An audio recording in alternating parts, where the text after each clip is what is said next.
going to go, Lonnie. So just watch. So I give you the up. Hello, everybody, and welcome to another episode of TV 8.1. We are doing an interview this day, Friday, July 23rd, 2010, with Mr. Conrad Kiczenski, host of Guerrilla Radio on KPFZ. Is there another program as well?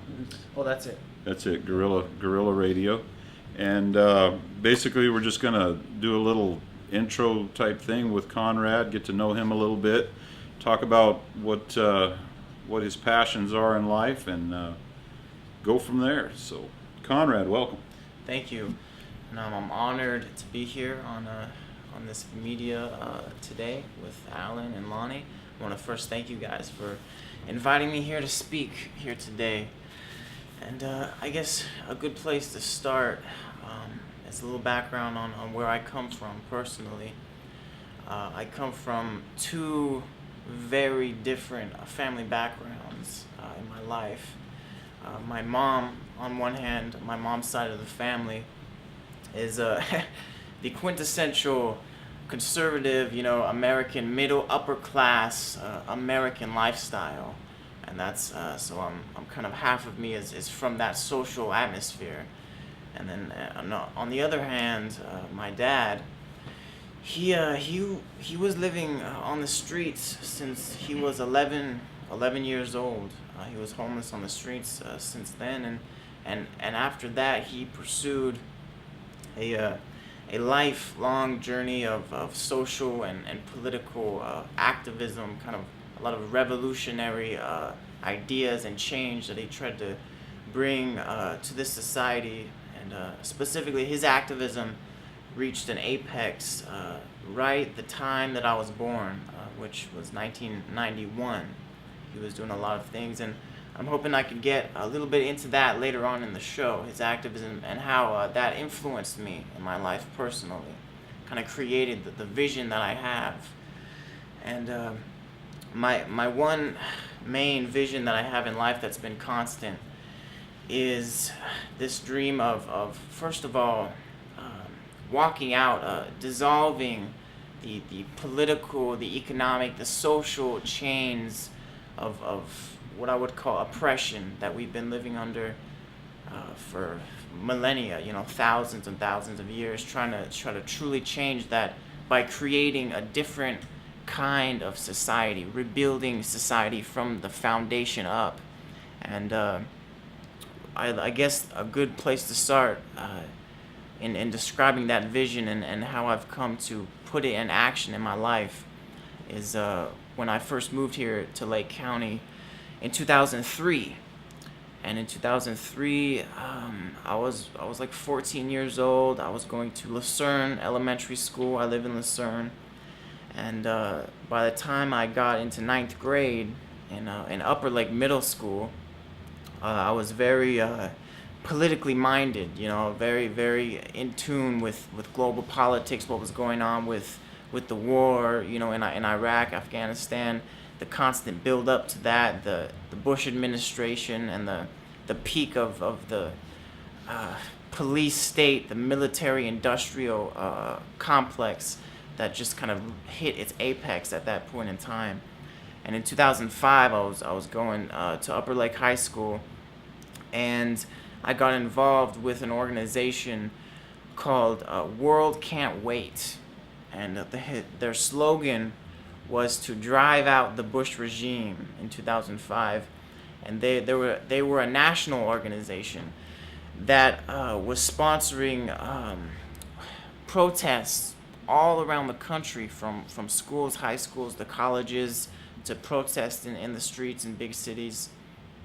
And again, the whole idea was to send a message that we wanted to drive out the Bush regime. And I actually heard through Democracy Now! That they were, in October 5th, in 2005, they were doing a nationwide campaign to get kids to walk out of school and protest the war.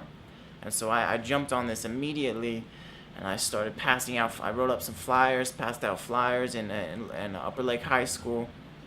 And we, on October 5th, 2005, we had about 70 students out of 400 in Upper Lake.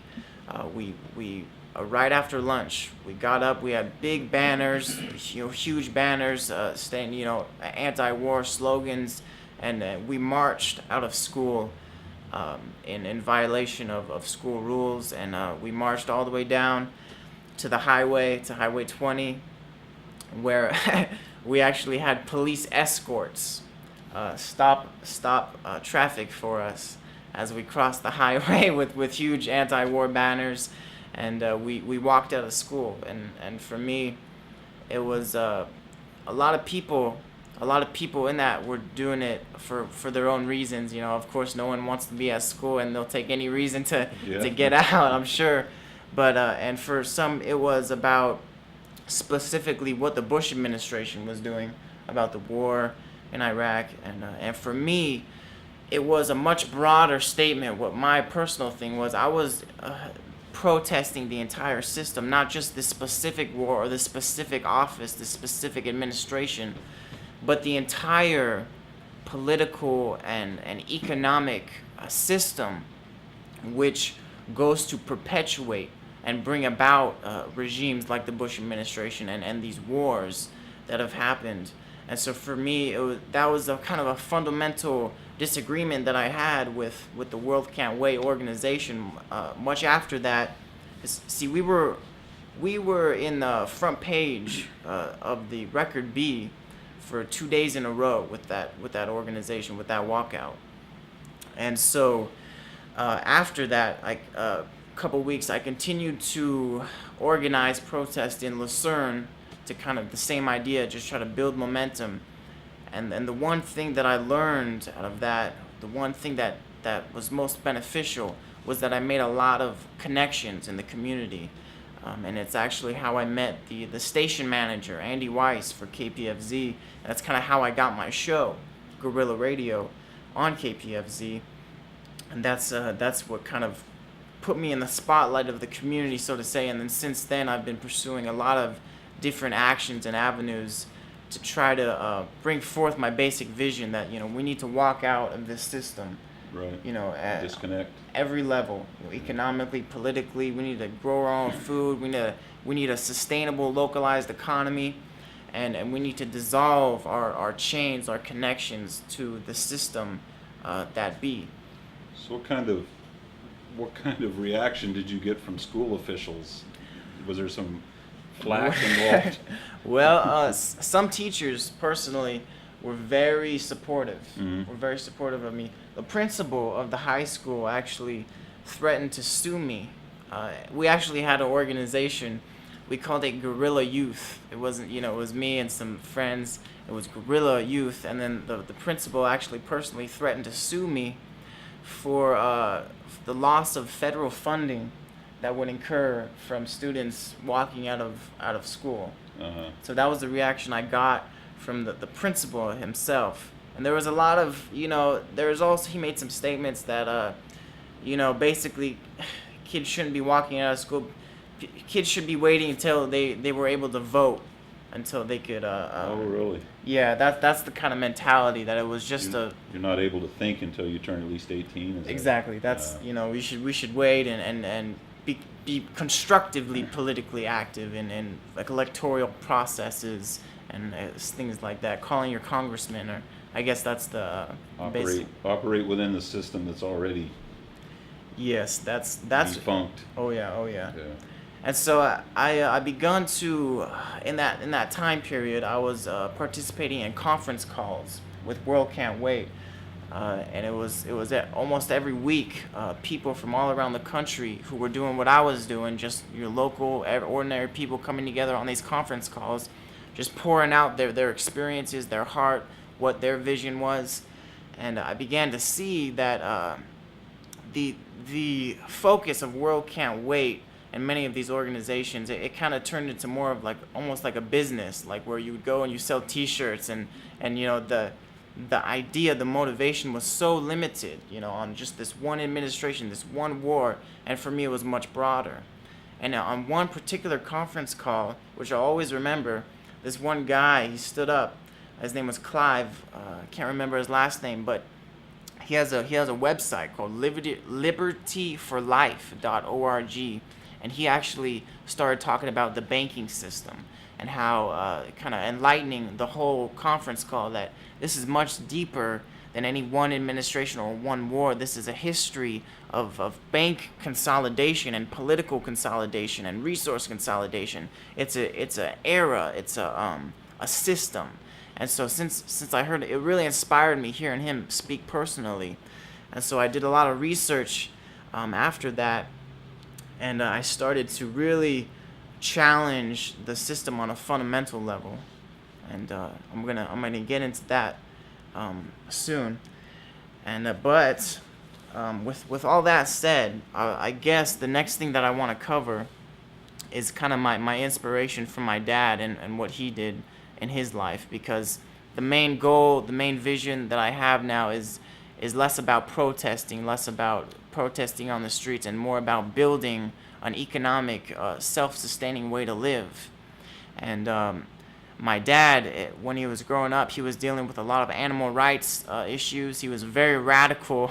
he chained himself to the corporate boardroom doors of McDonald's back in the day when he was really young. You know, Awesome. when they were trying to clear cut the forest to raise cattle to make hamburgers. Right. You know, and so that's the kind of political activism that he was engaged in younger.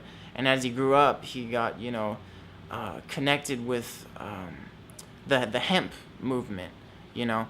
And because for me, the issue of hemp is really closely connected with my vision, because it allows it's one economic resource which allows for us to lay a foundation for the agrarian type of economy that we need to build in order to get out of the fossil fuel petroleum system, and including the banking system, the resources that we have become to depend on for our lives, everything from the food industry, the pharmaceutical industry, to what we wear, what we use to fuel our cars, what we build our houses with. It's all based upon a fossil fuel system that is very easily monopolized. And so, right, real quick, I want to break down for you, give you an education on the real truth as to why this system outlawed hemp in the beginning of the Industrial Revolution, and that is because Thomas Jefferson. There's a quote from Thomas Jefferson which states, back in the day, hemp is of first necessity to the wealth and protection of the country. You know that the hemp plants was kind of a basis for our entire civilization, because back in the day when they were building empires, the fuel for the building of these empires and the fuel for the trade was maritime trade, and hemp provided the ropes and the sails which allowed the efficient maritime transportation to build these industries. And even like the Roman Empire back in the day had hemp arsenals. Hemp was a national security. They had one person that was responsible for the growing and utilizing of hemp, and that was a very important office in the Roman Empire, just to show you the necessity of this plant. Now, hemp is actually one of the most ideal food resources on the planet. And as I'm a vegetarian, born and raised a vegetarian, I found out that hemp is one of the few plants in the plant kingdom which provides what they call a complete protein source. In other words, your body makes certain amino acids which build protein. And now, the reason that it's important to have a complete protein source is because your body cannot produce a certain amount of amino acids. You must get it from your food. And hemp is one of the few plants that is 30% protein and provides you with a complete protein source. So that is the only protein that you would ever need is in the hemp plant. Not to mention, I know we're limited on time here, but we have there's a theory among scientists that the reason that human brain evolution has been so expanded, throughout the past however many thousands and thousands of years, is because we ate fish, they theorize. Because fish has what they call polyunsaturated fatty acids, is very abundant in that, and they think that that is the primary key ingredient that is responsible for human brain evolution. But the ironic thing is that hemp actually provides a more ideal source and that's more fit for the human consumption of polyunsaturated fatty acids, omega-6, omega-3. And it has your fiber. Basically, Lynn Osborne has a book that you can Google on the internet, which is called Hemp Seed, the most nutritionally complete food source in the world. And that will go into very detail how important this food resource is here today and how important it has been for the last thousands of years in human evolution. Now, also, hemp herds make the finest #1 grade printing paper with far less pollution and over 4 times the amount you can get over a 20-year period compared to timber. That's from Bulletin 404, put out by the USDA back in 1916. They said, we cannot sustain our timber use of paper at this point, so we need to find other resources. Hemp herds happens to be one of the most ideal sources to make paper. And then there's also the fact that for the past, some people say at least 12,000 years, hemp has been not only one of the staple food sources in human diet, but it has been the standard fiber in our world for clothing, every textile you can think of. And also, you can get into the precise details as to why hemp was outlawed back in the beginning of the Industrial Revolution, because and it is greatly embodied in people like Henry Ford when they said that practically Henry Ford in the 1940s preached that practically anything that we make practically from a polluting, non-renewable hydrocarbon like oil or coal can be made from a relatively clean, renewable carbohydrate like hemp. Henry Ford used to preach this in the 1940s, and he once built an automobile fender and doors from industrial hemp, saying that they were stronger than sheet metal. This is all from the biomass that hemp provides. And hemp is also, there's actually a video where he's taking a sledgehammer and hitting it against his hemp car, and the sledgehammer just bounces right off. So we had polymers then. Yeah. But somehow they get so. I'm curious. I'm anxious for you to get to the place where. Then why can't we grow it now? What stops me from just going out here and planting a field of hemp? Yeah. Well, it was back in the Reefer Madness days. You had people like Hearst Industries, Hearst newspaper that was really connected with the timber and petroleum industries that put out this Reefer Madness to basically create the fear of hemp. And that's that media campaign, which was heavily funded. Is the reason why the Marijuana Tax Act was passed, which was basically prohibited hemp, and then the Controlled Substances Act, which prohibited in like 1960s, early 1970. Hemp is also the #1 biomass producer on planet Earth as far as plant is concerned. The amount of biomass, which makes it an ideal source for biofuels as well, and also hemp medicine. I just want to cover one last thing about hemp. Why it is a threat to these systems that be. Now, hemp, there's been studies done by the Medical College of Virginia and researchers in Madrid, and most recent studies done by the Seth Group, which say that hemp herbal compounds, we're not talking about smoke and cannabis, we're talking about the herbal compounds made into a tincture, kills human brain cancer tumor cells. And using the same tests used to judge new chemotherapies, the Seth Group team discovered that this herbal compound kills human brain tumor cells at a concentration that is non-toxic to normal brain cells. A computerized microscopic captured images of the cells every 5 minutes to compile the time-lapse videos. All right, so what this is saying is that after 20 hours of treatment, Delta-9 THC kills all cancer cells but leaves normal brain cells alive. Now, if you Google... No wonder it's illegal. Well, exactly. You know, if It works. It works. Oh yeah, if you and this is really it will hit to the heart of many of the listeners that want to do their own research on this. If you Google, actually go to globaltron.org and type in THC kills brain tumor cells, and then what they did was they put tumor cells, cancer cells, in a petri dish with THC cells, and they filmed it.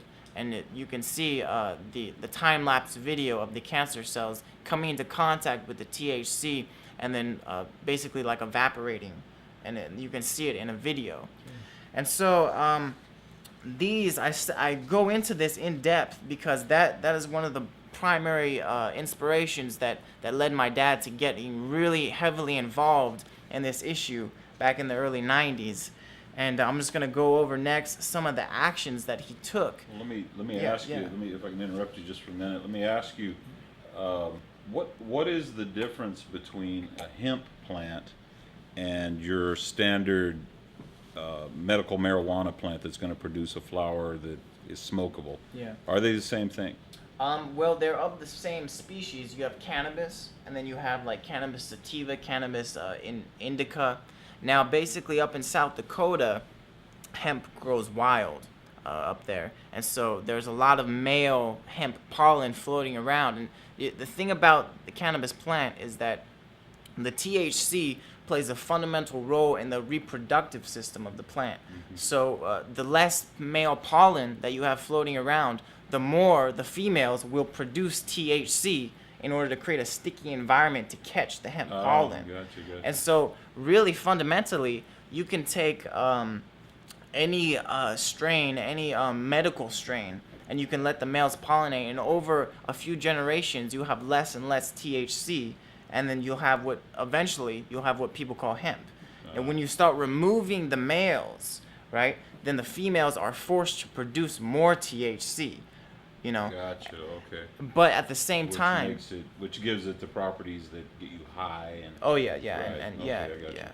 And but in South Dakota, there's actually strains that are specific because the stock, it has a really good industrial stock that's really good for industrial uses. But the medicinal strains actually have a way higher nutritional value in the seed because there's more oil. And so basically, people try to say you can have a THC-free hemp, and it seems like that. For me, I don't see how that's even possible in the fundamental role that THC plays in the plant itself. Right. And so, let's how do people get a hold of you? What's your email address? If people want to get a hold of me, you can contact me at radicaljusticeman@yahoo.com. That's radicaljusticeman@yahoo.com. And actually, you got a website up or anything? You can myspace.com/radicaljusticeman will link up to all my other Everything sites. else. Yeah, basically. And you have the show on KPFZ Guerrilla Radio. Mm-hmm. What are the what's your time slot? When can people tune in? I'm live on 88.1 FM every Thursday morning from 10 to 11, and repeated every Thursday night from 11 to 12. That's 88.1 KPFZ. And so with all this in mind, I'm hoping I could kind of present to people why this particular hemp is this particular crop is so revolutionary to the structures that be. And so my dad in the early 90s, in trying to bring this information out to the world and dealing in both state and federal court and legal battles, he actually he wrote a letter to President Clinton and his entire cabinet back in '93. And in this letter, he provided literature that goes over in depth the history and the value that I'm putting forth here today. He also put in the package that he sent to every member of the cabinet a 1/4 pound of cannabis buds, and he shipped it to them, and he filmed himself doing it via the UPS mail service. And so this actually took the issue. The media actually jumped on this. He was getting international media at the time. Right. You know, the White House admitted that they received the package, but it was a really touchy issue because there's a lot of truth that they don't want out there. They refused to arrest him, you know, on that. But he was Turn him into a martyr. Oh yeah. Yeah. Because the whole idea was for him. He wanted them to bring him to trial so that he could challenge the constitutionality of the Controlled Substances Act. You know, and so he was doing radio all the way from the U.S. News. He was on MTV News. He was doing radio in Jamaica, like Really? you know, and he was on the front page in European news newspapers. You know, so it really got his name out there. And then, but they refused to arrest him because they didn't want this trial to be brought in court while there was an international spotlight at the same time. And so one of the next issues that he did, now he did a lot of stuff, but I'm just kind of compressing it as much as I can. In Madera County, California, back in '94, him and 3 other people on their own property planted 20,000 cannabis seeds, and they invited the sheriff and the local media to come and watch them do it. So this time he was arrested, and he was brought to trial. He did not Awesome. he did not have the aid of an attorney, but it was a trial by jury, and he stood up. And every time, the only 2 times that he had to make a statement was the opening and closing statements. And every time he would try to bring forth the reason why he planted these seeds, try to bring forth the reason that I'm bringing you now, the judge slammed his thing, said, "Yo, inadmissible. That's not admissible." You know, the only question in the trial that the judge wanted to pursue was, did you plant him or did you not? Not why did you plant him. Right. And so the jury was a little frustrated because they wanted to hear what my dad had to say, and they actually gave a unanimous acquittal.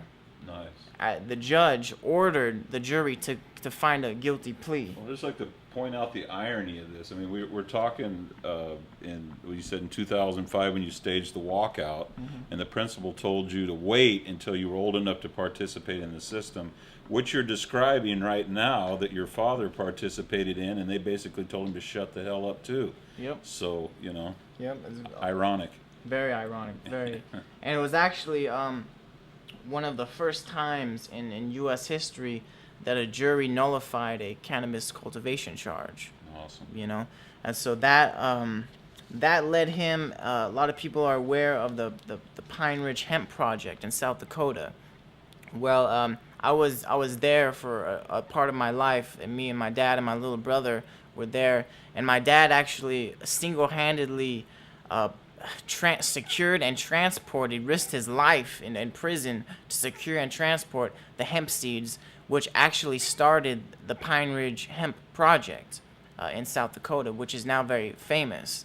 He was, you know, he kind of helped spearhead that movement, and now. But his most recent action, well, actually, he also, just real quick, he was one of the first people that was issued a tax stamp and dealer's license in '96 in the state of Arizona for dealing cannabis. That was actually authorized by code, and he actually sold it legally in the international spotlight at the Super Bowl of 1996. Wow.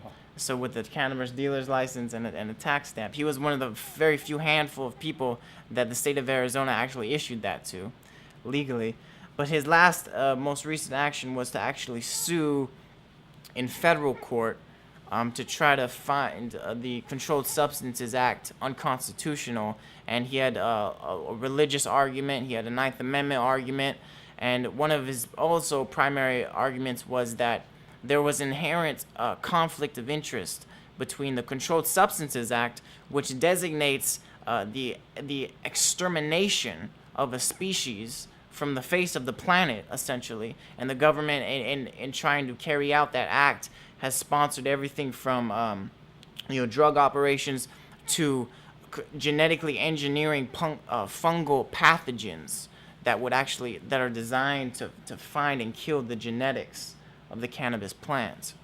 And so what his argument was that was in direct conflict with the Endangered Species Act, which was trying to protect species from becoming extinct. Now, the outcome of that case, unfortunately, the judge basically dismissed it with legal semantics without addressing any of the substantial issues. I imagine they got a good laugh over this endangered species thing. Actually, I'd love to have seen the looks on their faces when that one came up. It was funny because he actually got farther than most people. He had a petition to put it on the endangered species, and it got pretty far, but then it kind of stopped. You know, but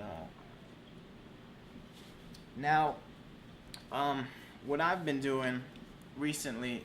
So this is just all to describe to people that there's power in the jury. There's power in the consciousness of the people. You know, what I've learned and seeing my dad doing all this activism is that no matter what your legal arguments is or whatever, as long as you're coming from the truth in your heart and as long as you're in connection with the people, you know, that's the only thing that stopped him from being put in prison for life, you know, right. Was that there was an international media spotlight. And that's the power that we have no matter what laws that we pass. We always have a jury of our peers, right. You know. And so what I propose is that we start making cannabis seed banks here in Lake County to do everything to act as a basic currency, right? So that we can kind of make obsolete the Federal Reserve System and these other currencies and get off of our basically, we have a responsibility to provide for our food, to provide ways to get clothing. Oh, wait a minute, that's the government's responsibility, isn't it? Aren't they supposed to be taking care of us? Well, actually, yeah, they have Executive Order 12919, which was signed and activated in 2001 by President George Bush. And in that, it's still active to this day. Under food resource, hemp is actually listed as a food resource. Really? You know, so that's another legal argument we can make to fulfill the obligations of that order alone. We need to build up a seed bank of hemp to supply for our food, for the national security. That order was the National Preparedness and Emergency Resources Order. You know, and so that's really important. Now, with the notion of utilizing hemp as a basic foundation to create an agrarian resource in this county, we don't need it, but I think it'd be useful to have some legal grounds to stand on, you know, rather than just the truth of the matter, the facts, the inherent, you know. Right, because I mean, if you and I got a plot of land and went out and because right now it's kind of a rule of thumb in this county that if you have less than 99 marijuana plants, Mm-hmm. they'll kind of leave you alone. You know, So if we did the same thing with hemp, would there be some sort of an issue, or is when you get in trouble is when you go over that 99? Does it fall under the same classification? In order to meet the obligations of our national security to use hemp, we need to grow hundreds of thousands of it everywhere. Sure, but if we just went out and started doing that, what would happen? Well, that's yet to be seen.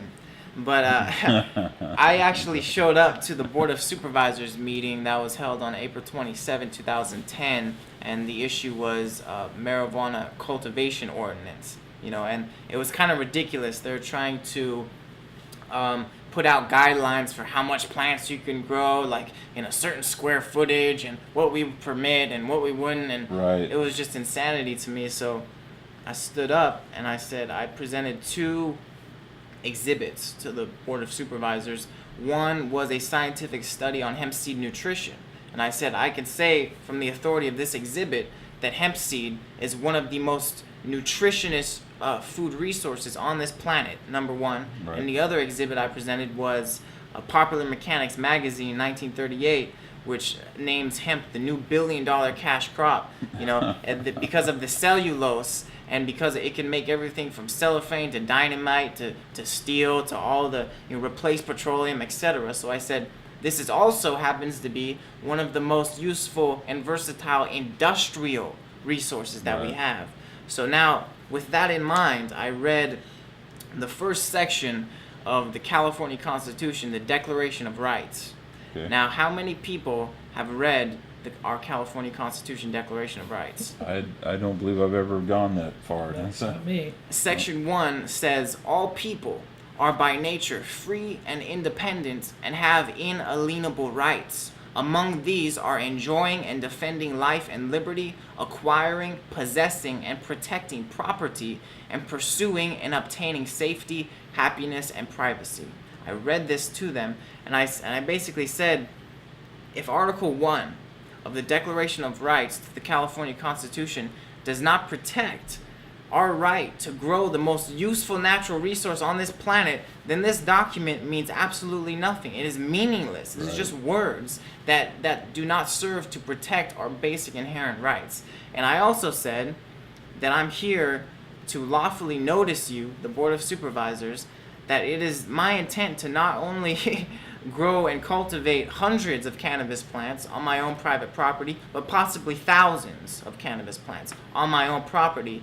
And I also believe that, and I said under sanction of the California Declaration of Rights, and I said I'm also noticing you of my belief that it is your duty as public servants to protect me as I exercise that right. Heaven forbid. And they were silent. They did not object. What do you say to that? Right. Yeah, and then but the crowd, the jury, they cheered. They were right on. And well, it only backs up what I've said. They have forgotten who they work for.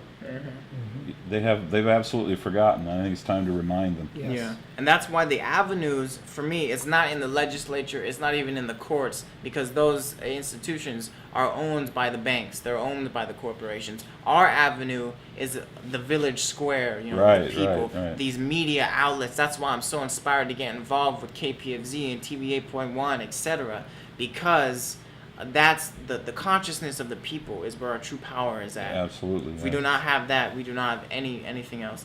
Now, another legal point that I would like to make is Section 4 of the Declaration of Rights, which is the free exercise and enjoyment of religion without discrimination or preference are guaranteed. And now, in international law, religion is not just an institutionalized church. Religion is equated with conscientious belief. So Right. just because you're not in a church doesn't mean you have not the right of religious practice, conscientious practice. And so it's inherent, I feel. Is that your interpretation or theirs? Actually, in international law, it's pretty clear that freedom of religion and conscientious belief Okay. and that's international treaties on the American Covenant on Human Rights, the Universal Declaration of Human Rights. It all lays out that it's not just about religion, it's about your conscience, that counts, and is protected under religious rights. So now, I believe it's my duty, it's my religious duty, just as a human being on this planet, to save seed. To save all types of seed, including hemp seed. And so that's a religious duty that I have. And so I should be protected in saving that seed under religious freedom law. And so that's another argument that I have to stand on. But also, the International Covenant on Economic, Social, and Political Rights states in Article 11, the states that are a party to the present covenant recognize the right of everyone to an adequate standard of living for himself and his family, including adequate food, clothing, and housing. So an international law, which is also constitutional law, because the International Covenant is actually a treaty that is protected as supreme law of the land. And so it recognizes your right to food, clothing, and housing. Now, there's enough expert testimonial witness that can prove that hemp is a necessary food, clothing, and housing resource, which should be protected under this covenant. And so that's another legal argument that we have to stand on. And the fact that hemp is listed as a food resource under executive orders just hits a home run, So all of this brings me to the questions, and I'm sure it would the viewer as well. So what do we do now? Well, what do we do now? I want to get into a little bit about the legal precedents of the Federal Controlled Substances Act to answer that question, and what I'm doing personally. Now, in the Raich case, the Supreme Court, it used, in order to justify the CSA, Controlled Substances Act, they used the Interstate Commerce Clause of the federal Constitution. Now, and they also used one case in particular, the one case which justified their authority for the Controlled Substances Act was Wickard versus Filburn in 1942. And I would like to go into that case a little bit. Now, what that case was about was a wheat farmer was enrolled, he voluntarily enrolled in a federal wheat subsidy program. And this program was governed by regulations. And so when the federal government came in and tried to regulate the growing of his wheat, he sued. He said, wait a second, this is a violation of my property right, etc. And the court said, nope, the government can regulate anything which it subsidizes. So your claim is baseless. Right. You know. Now that's really important for us to understand, because the Supreme Court uses that case to justify the Federal Controlled Substances Act, and the precedent was federal subsidies, that the farmer was enrolled in a federal subsidy program. Okay. And so there is a website that goes into this in detail, which the listeners can look up. It's called commonsenselaw.com.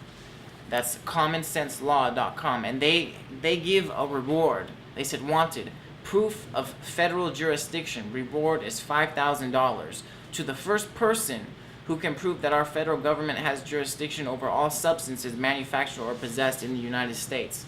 Now, they challenge you to provide case law which gives the government authority over someone that's not registered in a federal subsidy program. Right.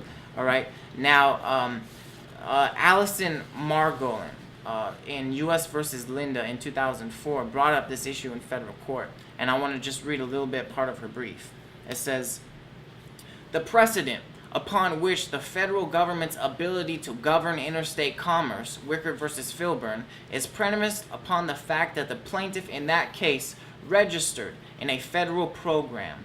Because defendant never took advantage of a federal program, and because there is no federal program regulating medical marijuana, the Wickard basis of jurisdiction is inapplicable here.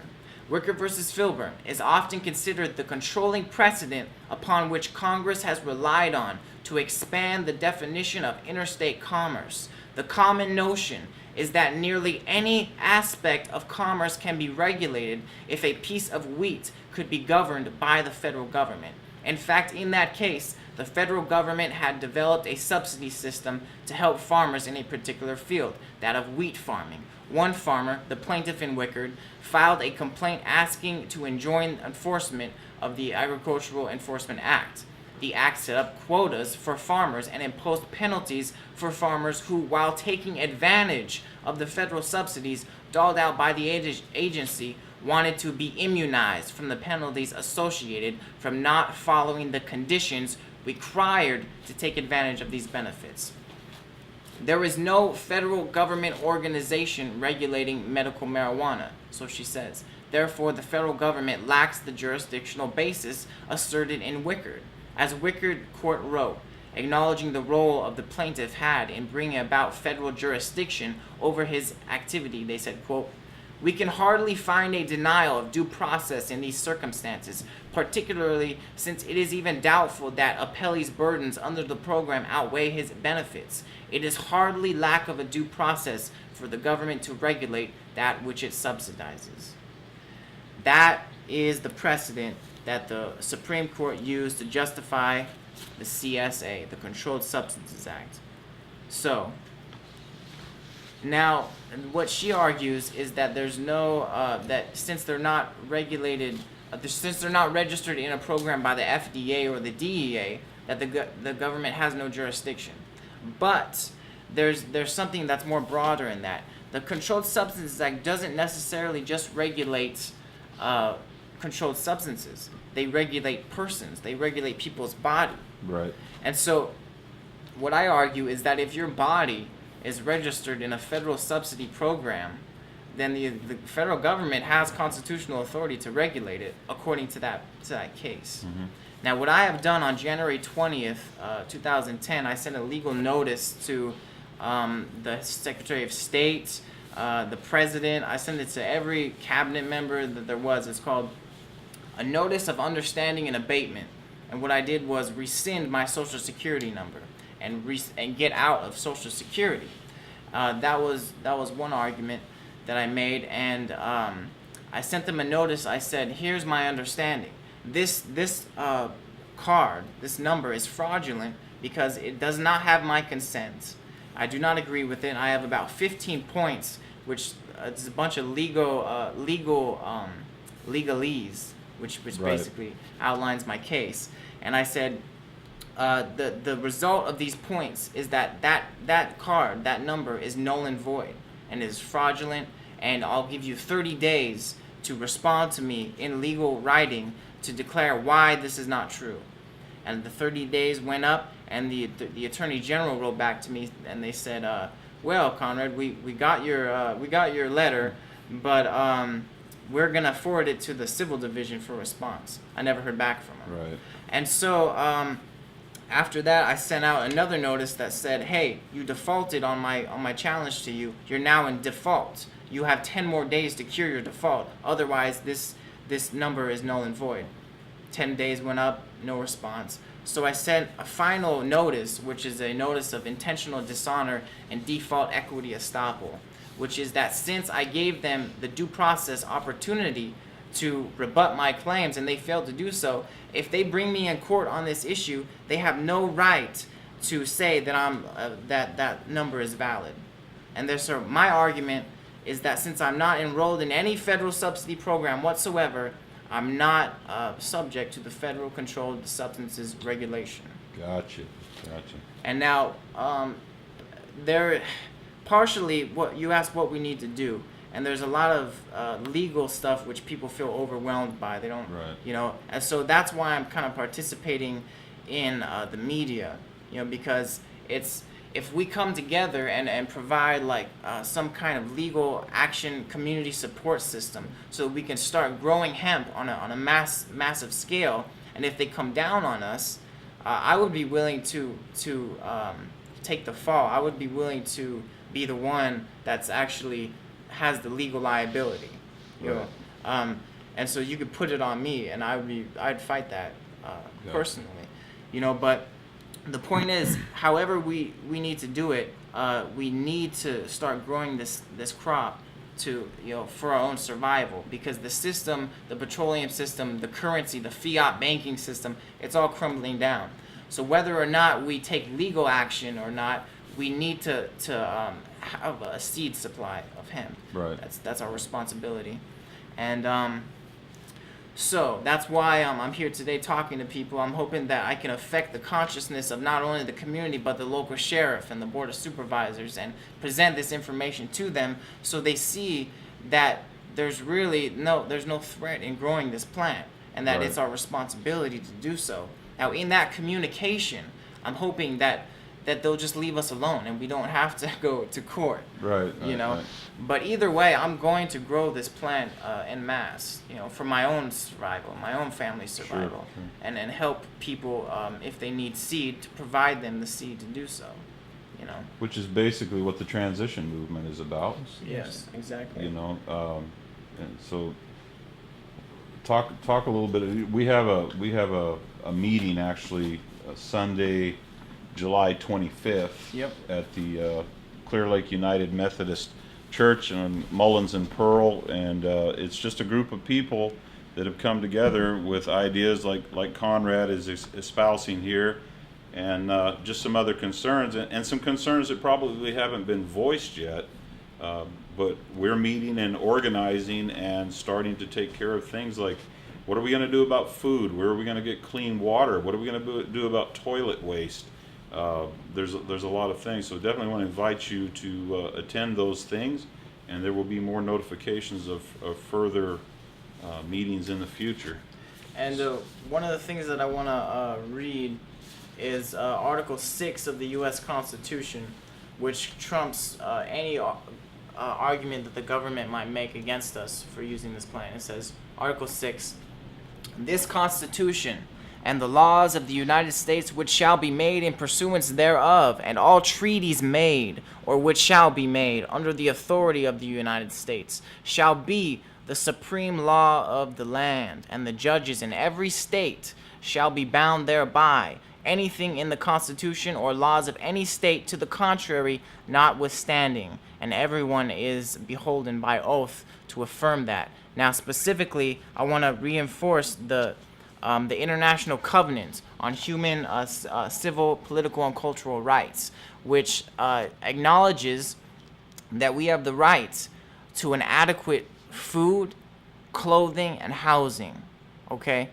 There is enough evidence to show that hemp is one of the most useful food, clothing, and housing resources. So what I claim is that this treaty, which was made under the authority of the United States government, which everybody has access to and to bring up in court, gives us the right to grow hemp to supply a basic food supply at the very least.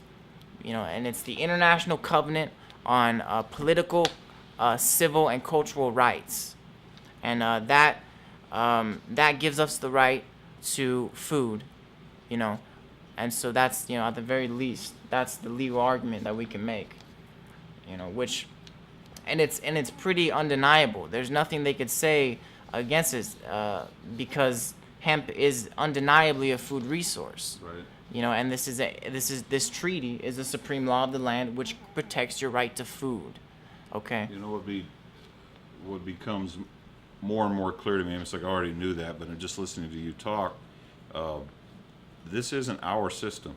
Yeah. The judges are bound by oath to uphold their system. We have no real friends on that side of the thing, and it's every day we get that shown to us a little more and more clearly.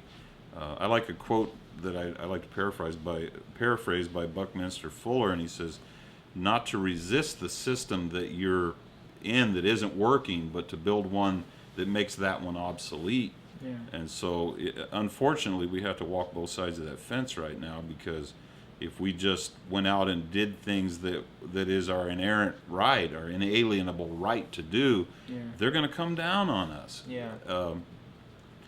So that's unfortunate, but that's the case. So. And that's why their court systems and their something that the listeners can do to kind of just affirm the point you just made. Right. Is you can go to manta.com, which is a partnership between Dun & Bradstreet, which is like a very famous and accredited business search engine. Okay, and if you go on there, you can search up the company called United States Government, State of California, County of Lake, the Sheriff's Department, you name it. Any government agency is incorporated and is doing business according to Dun & Bradstreet as a private company. No kidding. No kidding. And you can go to, that's manta.com. That just goes to show, I think that could be presented as legal evidence that these are not our governments, and that we have the right to start our own governments, frankly. But, they're not working for us. Are. Yeah, we are. Again, that's what transition's about. That's what this is right here. Right. That's what, TV8, TV8.1, KPFZ communication. And we need you. We need you guys listening out there and watching. Your voice is don't be overwhelmed. Yeah. Be a part of. You know what? It always. I remember thinking of this as a young kid. When I grew up, when I was a boy, watching television, it was westerns. Yeah. And it always. I remember watching, just shaking my head, because it was always about this big peaceful valley where all these people lived in harmony and everything was good. Yeah. And then some greedy rancher, sometimes from England, would come in and decide he was just going to take over that whole valley, and he'd bring a few hired guns in, and he'd murder and mayhem. And here would this guy with 4 or 5 people would subdue and oppress and control a valley with 400 or 500 in it, where if they had just got together and said, you know what, we don't want you here, we don't like the way you play, go away, there wouldn't have been any reason for the movie. But we've had that, and yet we find ourselves, that's where we're at. The sheriff sucks. It's I'm not talking about Sheriff Mitchell, but in general, the system, the sheriff, it sucks. It needs to go away. And if we bind together and they can't deal with numbers.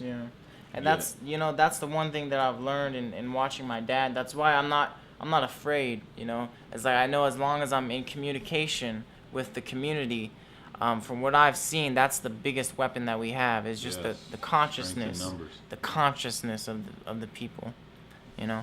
So but the government, they make money off of us coming and going. It's a big industry. A lot of people make money off of our servitude, of our ignorance, our dependency.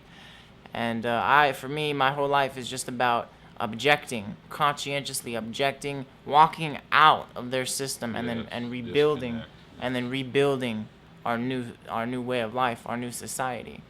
So why don't you give your email address again and your show times and stuff like that. And please, if you're inspired by what you hear today, if you want to contact me, if you want to connect up and get involved with what I'm doing, with the people in this community, you can email me. I'm doing a lot of stuff around, and my email is actually radicaljusticeman@yahoo.com. That's radicaljusticeman@yahoo.com. And some people say, hey, why you gotta be so radical? What? Isn't that inflammatory? But actually, radical, both in mathematical language and the roots of our language here today, radical means of or pertaining to the root. As of growing from the root of a plant. And justice means truth in action, equality before the law. So radicaljusticeman@yahoo.com. I do guerrilla radio every Thursday morning from 10 to 11 on 88.1 FM, and that is repeated Thursday nights 11 to 12 on KPFZ 88.1 FM. Very good. Okay, well that's gonna wrap it for this. We hope you enjoyed this little conversation with Conrad, and that you will join us in this transition movement. Probably by the time you see this video, the meeting on July 25th will be passed, but I can assure you there will be many more. You can get information, get onto the emailing list by contacting Conrad, and you can also write me at lonnie@tv8.1.org, and we will for sure get you some more information about transition and how to